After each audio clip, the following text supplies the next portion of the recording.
मित्रांनो, शासनाच्या विविध योजना जसे की लाडकी बहीण योजना, पीएम किसान योजना, नमो शेतकरी योजना, तसेच सोयाबीन व कापूस अनुदान योजना अशा सर्व योजनांचे अनुदान तुमच्या आधार कार्डला लिंक असलेल्या बँक खात्यात जमा होते. तर आजच्या या व्हिडिओमध्ये तुमच्या आधार कार्डला कोणते बँक खाते लिंक आहे, ते कसे चेक करायचे याची संपूर्ण माहिती घेणार आहोत.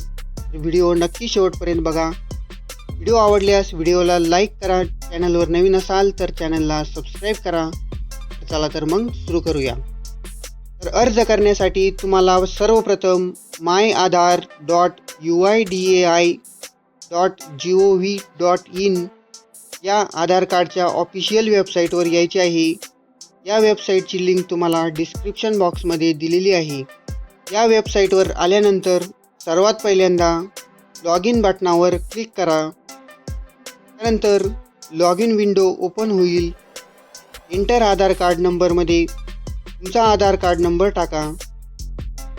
त्यानंतर खाली एंटर कॅपच्या बॉक्समध्ये दिसत असलेला कॅपचा कोड टाका. त्यानंतर लॉग इन विथ OTP या बटनावर क्लिक करा.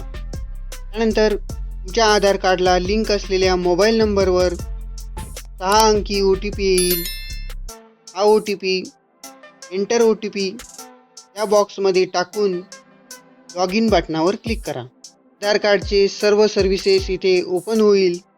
खाली स्क्रोल करून बँक सीडिंग स्टेटस या ऑप्शनवर क्लिक करा. त्यानंतर कॉंग्रॅच्युलेशन्स हा मेसेज तुम्हाला दिसेल.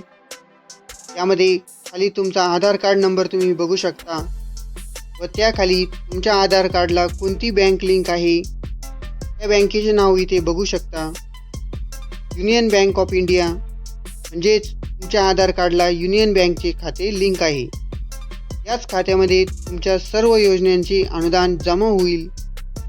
तसेच बँक सीडिंग स्टेटस ॲक्टिव्ह आहे की नाही हे सुद्धा तुम्ही इथे बघू शकता. तसेच बँक सीडिंग स्टेटस ॲक्टिव्ह आहे की इनॲक्टिव्ह आहे हे सुद्धा इथे तुम्हाला दाखवेल. तर असा हा महत्त्वपूर्ण व्हिडिओ नक्की आपल्या मित्रांना शेअर करा व अशाच नवनवीन अपडेटसाठी आपल्या चॅनलला सबस्क्राईब करा. धन्यवाद.